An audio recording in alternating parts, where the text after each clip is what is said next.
Vivimos gran parte de nuestras vidas construyendo una imagen. No solo para los demás, sino también para nosotros mismos. Desde muy temprano aprendemos que rasgos son aceptables, que emociones son dignas de ser mostradas, que deseos merecen ser nombrados y cuáles deben ser enterrados en silencio.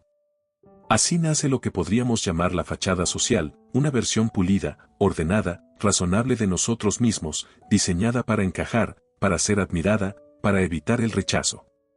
Esta fachada no es mentira, al menos no del todo. Es una adaptación, un mecanismo de supervivencia psicológica tan antiguo como la civilización misma. ¿Alguna vez has sentido que, por más que te esfuerzas, algo en ti siempre termina traicionándote? No en el sentido dramático, no con un acto escandaloso, sino con pequeños deslices, reacciones desproporcionadas, decisiones que tomas sabiendo que no son las mejores, pero que igual ejecutas como si fueras arrastrado por una corriente invisible. Tal vez has notado que ciertas situaciones te sacan de quicio de forma inexplicable, o que repites patrones que juraste superar, o que, a pesar de tu intención de ser coherente, hay partes de ti que parecen operar con una lógica propia, ajena a tu voluntad consciente. Esto no es casualidad. Tampoco es debilidad moral. Es señal de algo mucho más profundo, algo que todos llevamos dentro, pero que muy pocos se atreven a mirar directamente. Pero toda fachada tiene un precio. Y ese precio no se paga en moneda visible, sino en energía, en coherencia, en libertad. Porque mantener una identidad inmaculada requiere una vigilancia constante. Requiere suprimir impulsos, suavizar bordes, disimular contradicciones. Requiere fingir, incluso cuando estás solo. Y con el tiempo, esa vigilancia se convierte en una prisión invisible. Te vuelves tan hábil en representar quién crees que debes ser, que olvidas preguntarte quién eres realmente. Lo curioso es que, por más perfecta que parezca esta máscara, siempre deja grietas. Pequeñas fisuras por donde se filtra aquello que has decidido ignorar. Son esos momentos en los que pierdes la compostura sin razón aparente. Son esas decisiones irracionales que tomas en medio de la noche. Son esos pensamientos que aparecen sin invitación y que rápidamente intentas borrar, como si hubieras sido sorprendido en un acto vergonzoso. Son los patrones de autoboicot que se repiten una y otra vez, como si una parte de ti conspirara contra tus propios objetivos. Estas grietas no son fallas. Son mensajes. Porque detrás de la fachada, operando en las sombras de tu conciencia, hay una dimensión de ti mismo que no ha sido integrada. Una dimensión que contiene todo aquello que has considerado inaceptable, peligroso, indigno. No necesariamente malo, sino simplemente incompatible con la imagen que has elegido proyectar. Y esa dimensión no desaparece por el simple hecho de ignorarla. Al contrario, cuanto más la niegas, más poder acumula. Piensa en esto. ¿Qué es lo que más te irrita en los demás? ¿Qué tipo de personas te provocan una reacción visceral, casi instintiva, sin que puedas explicar por qué? Ahora piensa en lo que más temes que los demás descubran de ti. ¿Coincidencias? Probablemente no. La mente humana tiene una tendencia inconsciente a externalizar lo que no puede aceptar internamente. Proyectamos en el mundo lo que no queremos ver en nosotros.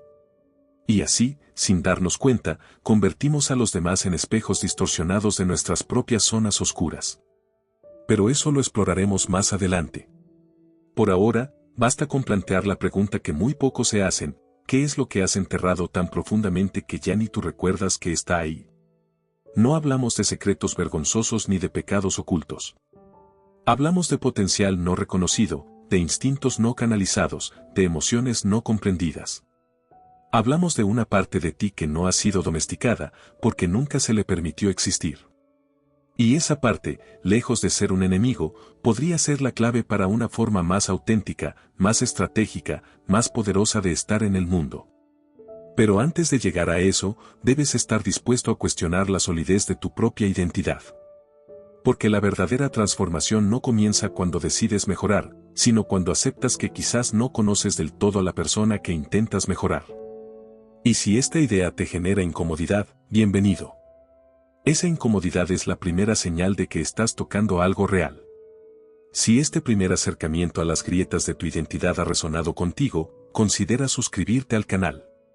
Aquí no buscamos venderte ilusiones de perfección, sino herramientas para comprender las fuerzas invisibles que moldean tu comportamiento. También exploraremos y desentrañaremos cómo estas dinámicas internas no solo definen tu relación contigo mismo, sino también tu capacidad de influir en el mundo que te rodea. Durante mucho tiempo, la psicología se limitó a estudiar lo que estaba a la luz, conductas observables, pensamientos racionales, emociones explícitas. Pero a principios del siglo XX, un hombre comenzó a escuchar lo que nadie más quería oír. No los gritos, sino los susurros. No las declaraciones conscientes, sino los impulsos silenciados. Ese hombre fue Carl Gustav Jung, discípulo primero y luego disidente de Sigmund Freud. Y lo que descubrió, o más bien, lo que se atrevió a nombrar, cambiaría para siempre la forma en que entendemos la mente humana. Jung no creía que la conciencia fuera el centro del ser humano. Al contrario, la veía como una isla pequeña en medio de un océano vasto e inexplorado, el inconsciente. Y dentro de ese océano, identificó una figura central, oscura y poderosa, la sombra. La sombra no es un concepto moral. No es el mal en el sentido religioso ni el pecado en el sentido teológico. Es, antes que nada, un fenómeno psicológico. Es el depósito de todo aquello que hemos excluido de nuestra identidad consciente. Cada vez que dijimos eso no soy yo, cada vez que reprimimos un deseo porque nos pareció vergonzoso, cada vez que castigamos en nosotros mismos una emoción por considerarla débil o inapropiada, ese contenido no desapareció. Fue relegado. Archivado. Enterrado vivo en el subsuelo de la psique. Y ahí, en la oscuridad, no se marchita.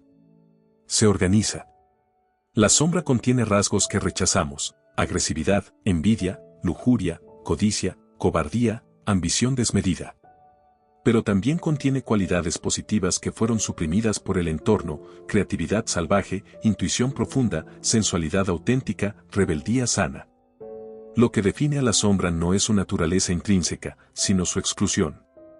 Es todo aquello que, por razones familiares, culturales o personales, decidimos que no podía formar parte de quien somos. Este proceso comienza temprano. En la infancia, aprendemos rápidamente qué comportamientos son recompensados y cuáles son castigados. El niño que expresa ira es corregido. El que muestra miedo es ridiculizado. El que cuestiona es silenciado. Así, poco a poco, va construyendo una imagen de sí mismo que es aceptable, pero incompleta. Y lo que no encaja en esa imagen, se convierte en sombra. Aquí radica uno de los mayores errores que cometemos: creer que al negar algo, lo eliminamos. Pero la psique no funciona así. Lo reprimido no muere, se vuelve autónomo. Jung lo describió con una frase contundente: lo que niegas te somete. Lo que aceptas te transforma. Mientras no reconocemos los contenidos de nuestra sombra, estos actúan por su cuenta, como fuerzas independientes que nos poseen sin que nos demos cuenta. ¿Te ha pasado alguna vez perder el control de forma repentina? ¿Decir algo que luego lamentas, sin entender de dónde vino esa rabia? ¿Sentirte arrastrado por un impulso que contradice tus valores declarados? Eso no es debilidad de carácter. Es posesión por la sombra. Es el momento en que lo reprimido irrumpe con tal fuerza que barre toda la fachada que habías construido. Y esto no ocurre solo en momentos extremos. La sombra influye constantemente en nuestras decisiones, en nuestras relaciones, en nuestras elecciones profesionales. Nos hace evitar ciertas personas porque reflejan lo que negamos en nosotros. Nos atrae hacia situaciones peligrosas porque prometen liberar lo que llevamos encadenado. Nos hace repetir errores porque, en el fondo, estamos tratando de resolver un conflicto interno que ni siquiera sabemos que existe. Es crucial entender que la sombra no es un enemigo externo. Es parte de ti. Más aún, es una parte necesaria. Jung argumentaba que la totalidad del ser humano incluye tanto la luz como la oscuridad. Intentar vivir solo desde la luz es mutilarse. Es como querer caminar con una sola pierna. La sombra da profundidad, contraste, intensidad. Sin ella, la personalidad se vuelve plana, artificial, frágil. Pero hay una paradoja cruel en todo esto: cuanto más te identificas con una imagen idealizada de ti mismo, más poderosa se vuelve tu sombra. Porque la energía que usas para mantener esa imagen perfecta es la misma que alimenta lo que has negado. Es como si, al construir un muro más alto para proteger tu castillo, estuvieras cavando un foso más profundo a su alrededor. Y en ese foso, algo espera. No se trata, entonces, de eliminar la sombra. Eso es imposible. Se trata de conocerla. De dialogar con ella. De recuperar lo que has perdido al exiliarla. Porque en esa recuperación no solo ganas autoconocimiento, sino también poder. El poder de no ser sorprendido por ti mismo. El poder de actuar desde la integridad, no desde la reacción. El poder de usar tus instintos en lugar de ser usado por ellos. Por ahora, basta con comprender esto, tu sombra no es tu defecto. Es tu potencial no integrado.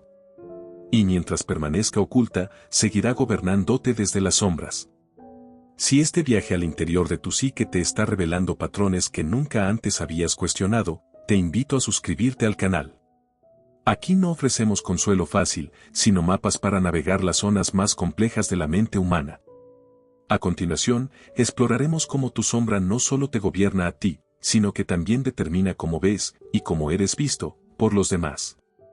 Imagina por un momento que estás mirando el mundo a través de un espejo roto.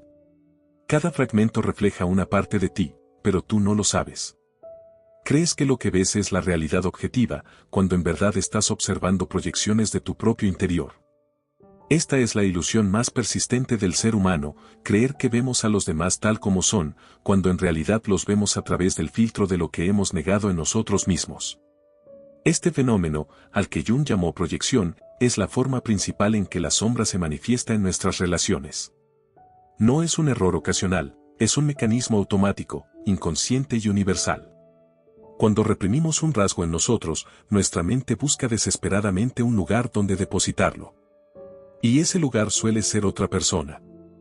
Piensa en alguien que te irrita profundamente. No alguien con quien simplemente no estés de acuerdo, sino alguien cuya sola existencia parece ofenderte. Tal vez es un colega arrogante, un político hipócrita, un amigo envidioso. Ahora pregúntate, ¿qué cualidad específica de esa persona te resulta insoportable? ¿Es su egoísmo? ¿Su manipulación? ¿Su falta de escrúpulos? Lo que descubrirás, si eres honesto contigo mismo, es que esa cualidad que tanto detestas es, con frecuencia, un rasgo que has enterrado en tu propia sombra. No necesariamente en la misma forma ni con la misma intensidad. Pero está ahí.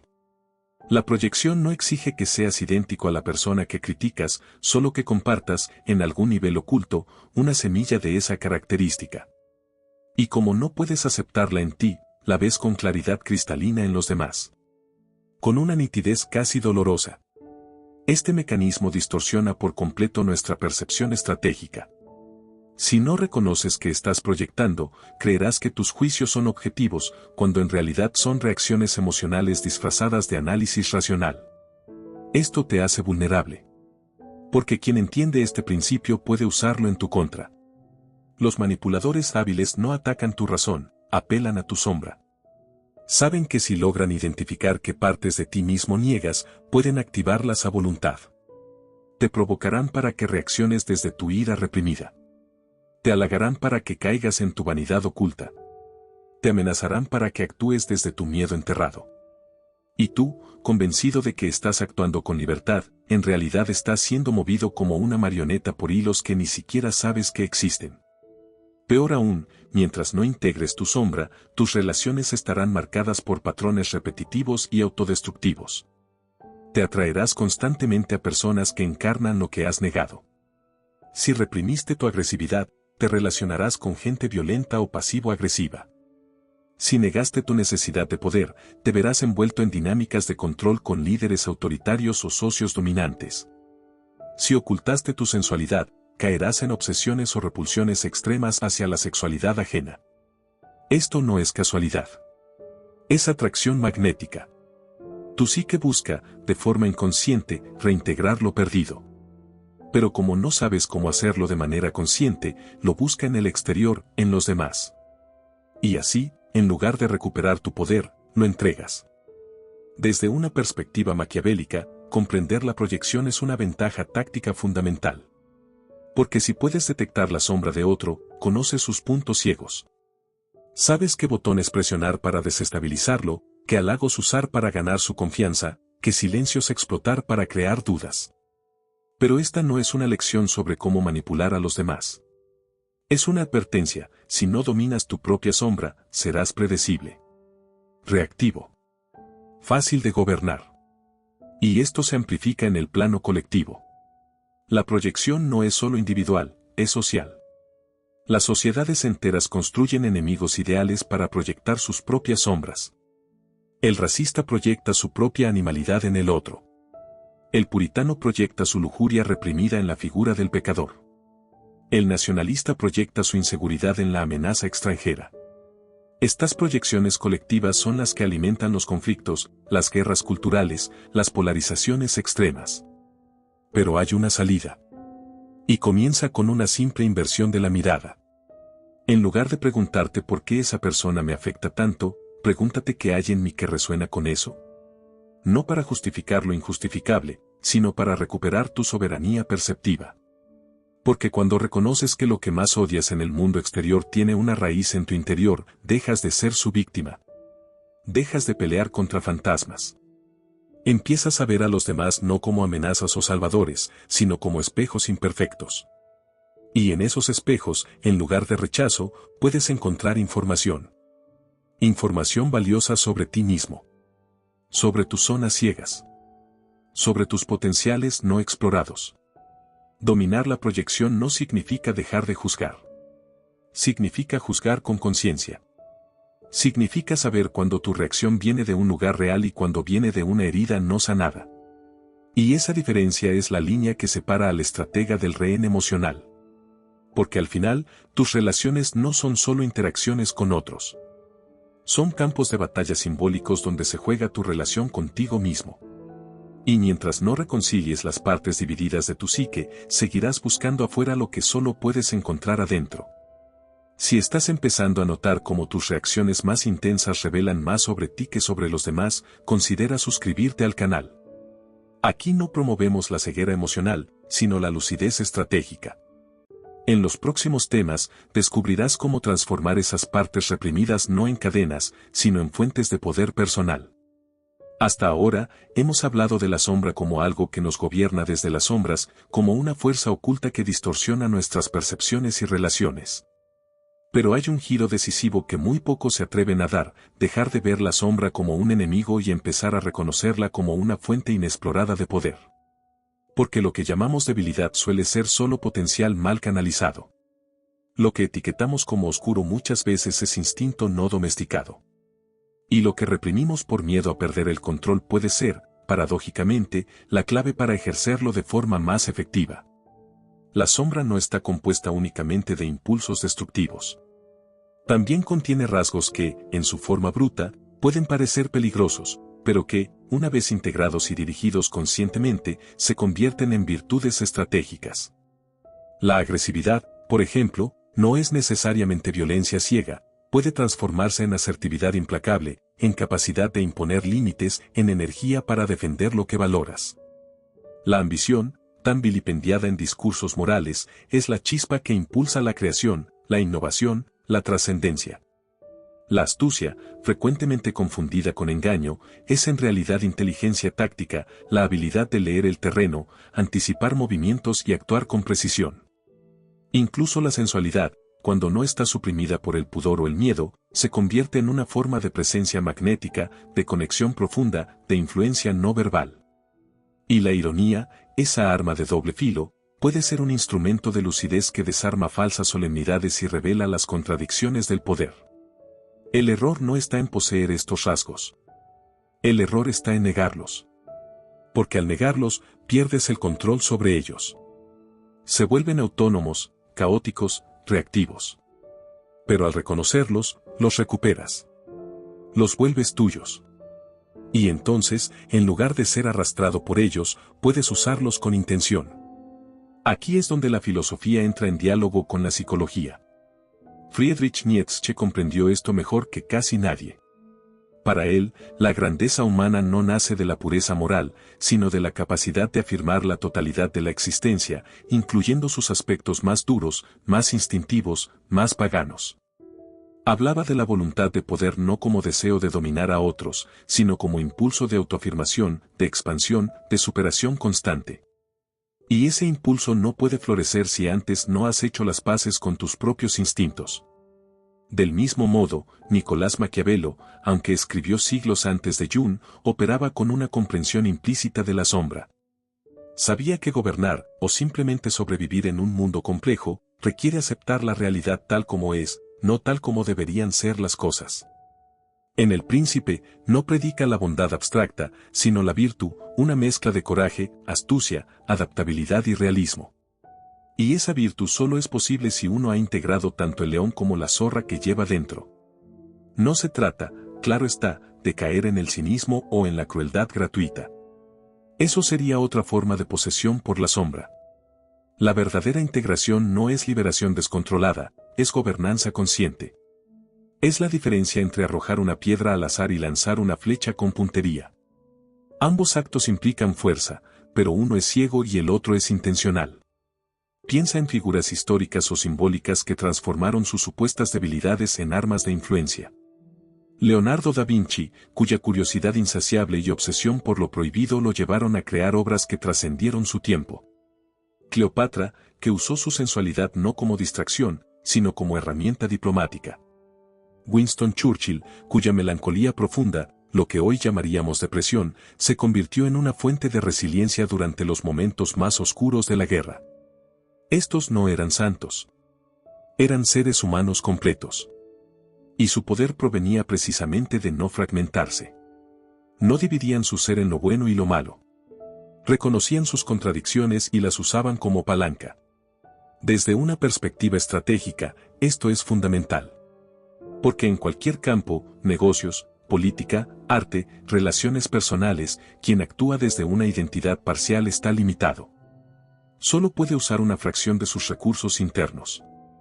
En cambio, quien ha integrado su sombra dispone de un repertorio más amplio, más flexible, más impredecible.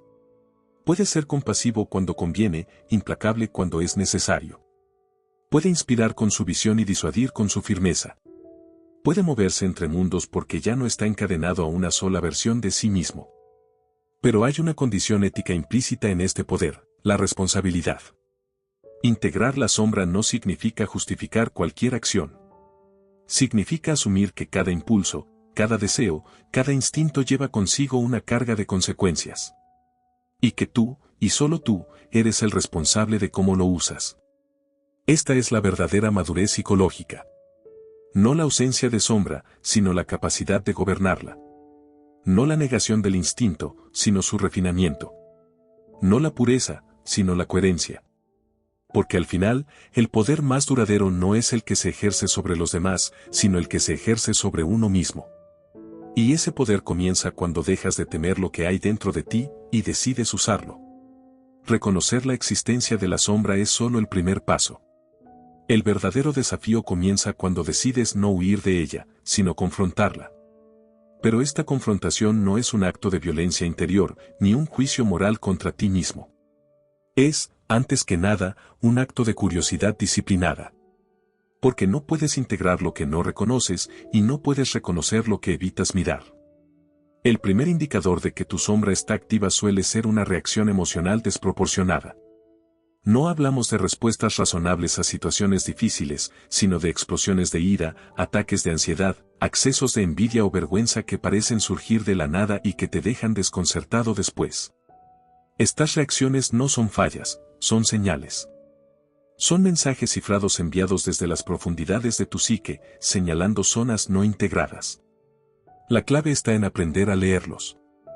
En lugar de reprimir la emoción o justificarla, pregúntate, ¿qué hay en esta situación que me ha tocado tan profundamente? ¿Qué parte de mí se siente amenazada, expuesta o negada? Otra vía de acceso privilegiada a la sombra son los sueños. Jung consideraba los sueños como el lenguaje natural del inconsciente, una forma de comunicación simbólica que no está sujeta a la censura de la conciencia diurna. Si prestas atención a tus sueños recurrentes, a las figuras oscuras, a los lugares inquietantes o a las acciones vergonzosas que realizas en ellos, encontrarás pistas directas sobre los contenidos de tu sombra. No se trata de interpretarlos con fórmulas rígidas, sino de observar los patrones. ¿Qué temas regresan una y otra vez? ¿Qué personajes representan lo que tú niegas en la vigilia? El sueño no miente. Solo muestra lo que has escondido. Un método más accesible, y quizás más poderoso, es la escritura introspectiva sin autocensura. Toma un cuaderno, o simplemente abre un documento en blanco, y escribe como si nadie más fuera a leerlo jamás. Permítete expresar pensamientos que normalmente reprimirías, deseos prohibidos, críticas ácidas, fantasías absurdas, rabias silenciadas. No juzgues lo que sale.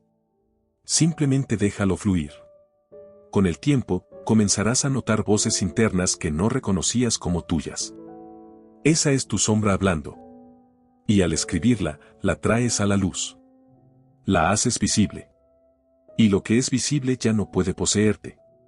También están los patrones de fracaso o repetición. Todos conocemos a alguien, o tal vez seas tú, que parece condenado a repetir los mismos errores, relaciones tóxicas, proyectos abandonados, conflictos innecesarios. Desde fuera, esto puede verse como falta de voluntad o mala suerte. Pero desde una perspectiva junguiana, es un intento fallido de integración. Tu psique está tratando de llamarte la atención, forzándote a enfrentar una dinámica interna que has ignorado.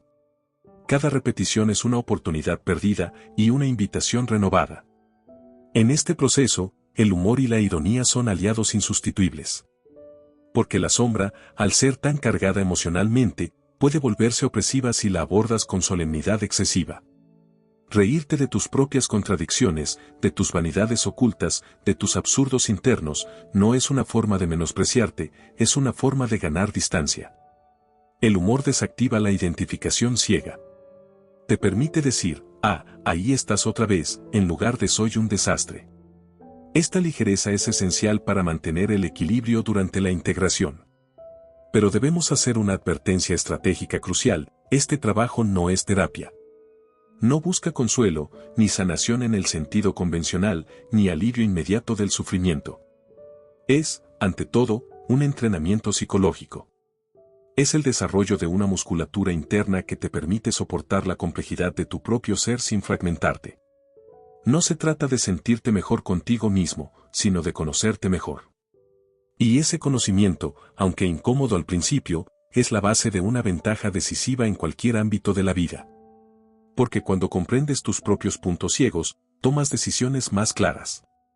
Ya no actúas desde reacciones automáticas, sino desde una evaluación consciente de tus motivaciones reales. Cuando reconoces tus proyecciones, persuades con mayor precisión, porque ves a los demás tal como son, no como reflejos distorsionados de tus miedos. Y cuando has dialogado con tus impulsos más oscuros, desarrollas una resiliencia que no depende de la aprobación externa, porque ya no necesitas fingir perfección para sentirte seguro. Dominar la sombra, entonces, no es un viaje hacia la paz interior en el sentido New Age. Es un entrenamiento para la lucidez operativa. Es la construcción de una identidad más robusta, más flexible, más completa. Y esa identidad no teme a la oscuridad, porque sabe que también vive dentro de ella. Hasta ahora, hemos explorado la sombra como una dimensión personal, tus impulsos reprimidos, tus proyecciones, tus patrones inconscientes. Pero Jung fue aún más lejos. Advirtió que, al igual que los individuos, las culturas enteras también tienen sombras. No se trata solo de lo que tú niegas en ti mismo, sino de lo que tu sociedad entera se niega a ver en sí misma. Esta es la sombra colectiva, un depósito psíquico compartido de todo aquello que una cultura considera inaceptable, peligroso o vergonzoso, y que por tanto entierra bajo capas de ideología, lenguaje políticamente correcto o silencio cómplice. La sombra colectiva no se manifiesta en actos individuales aislados, sino en estructuras invisibles, en normas no dichas, en prejuicios sistémicos, en tabúes que nadie cuestiona porque todos los aceptan tácitamente. Puede tomar la forma de racismo estructural disfrazado de meritocracia, de puritanismo sexual encubierto tras discursos de valores familiares, de nacionalismo agresivo justificado como patriotismo, o de explotación económica racionalizada como progreso. Lo que caracteriza a la sombra colectiva no es su existencia, todas las sociedades la tienen, sino su invisibilidad. Porque mientras permanece oculta, opera sin resistencia. Y aquí es donde entra en juego el poder simbólico. Los líderes, los medios, los movimientos ideológicos más efectivos no imponen sus ideas por la fuerza directa. Apelan a la sombra colectiva. Saben que si logran dar nombre a lo reprimido, si ofrecen un canal para expresar lo que todos sienten pero nadie se atreve a decir, obtendrán una lealtad casi fanática. No están creando emociones, están liberando las que ya existen, pero que han sido suprimidas por el discurso dominante. Piensa en cómo ciertos discursos políticos ganan fuerza no por su lógica, sino por su resonancia emocional. No convencen con argumentos, despiertan instintos. Hablan de ellos para activar el miedo colectivo. Prometen pureza para aliviar la culpa no reconocida. Invocan gloria pasada para compensar la impotencia presente. Todo esto funciona porque toca fibras profundas de la sombra colectiva, la envidia, la rabia, la vergüenza, el deseo de venganza simbólica. Pero no son solo los demagogos quienes usan esta dinámica. También los movimientos sociales, las religiones, e incluso las marcas comerciales. Cualquier narrativa que logre identificar un enemigo externo, ya sea el capitalismo, la inmigración, la corrupción, la tecnología, está, en esencia, ofreciendo un recipiente para proyectar la sombra colectiva. Y mientras la gente crea que el problema está afuera, nunca mirará adentro. Nunca cuestionará las contradicciones internas de su propia cultura. Desde una perspectiva estratégica, esto es crucial. Porque si no reconoces la existencia de la sombra colectiva, eres vulnerable a ser movilizado sin tu consentimiento consciente.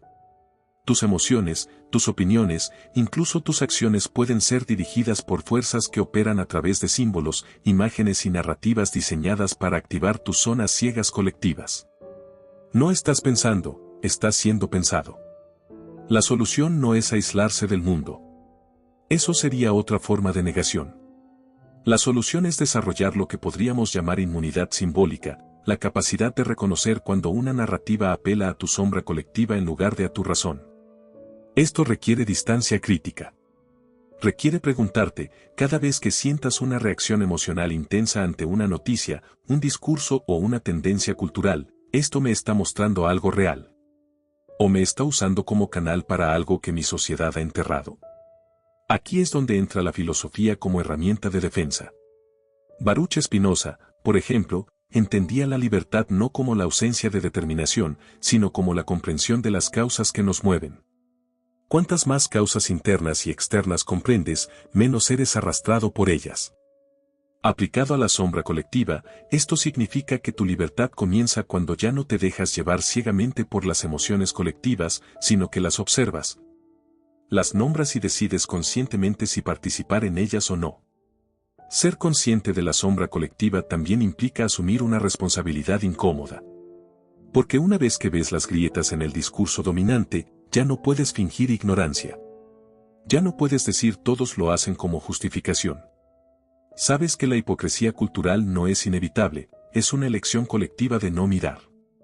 Y en ese momento, tienes dos opciones, seguir participando en la ilusión o empezar a actuar desde una verdad más incómoda, pero más completa.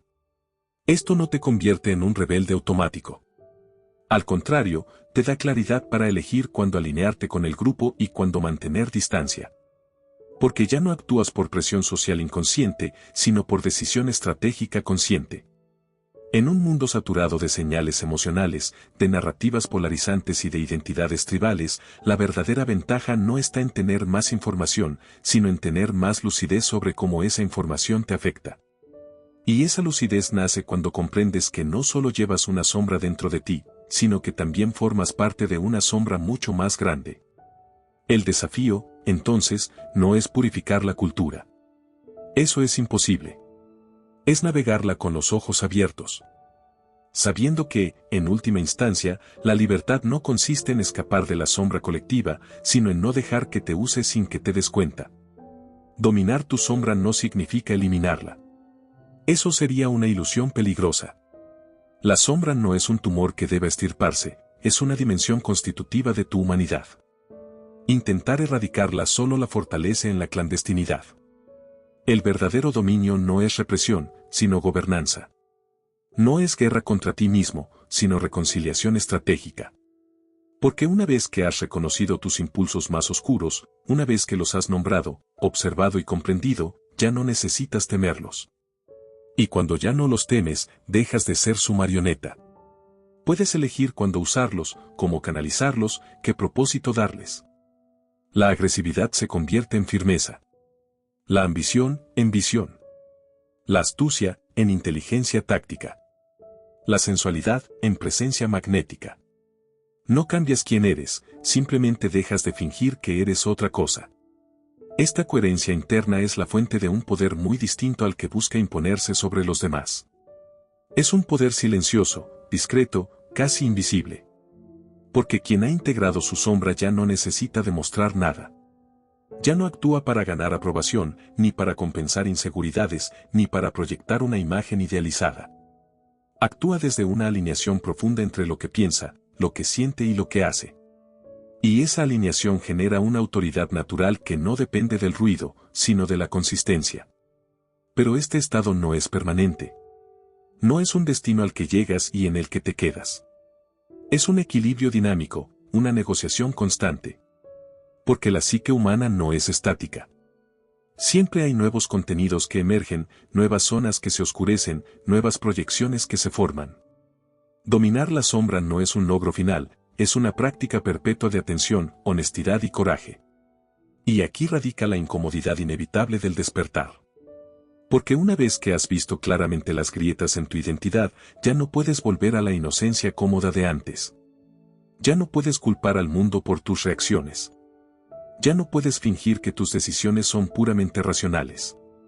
Ya no puedes ignorar que gran parte de lo que haces está impulsado por fuerzas que operan bajo la superficie.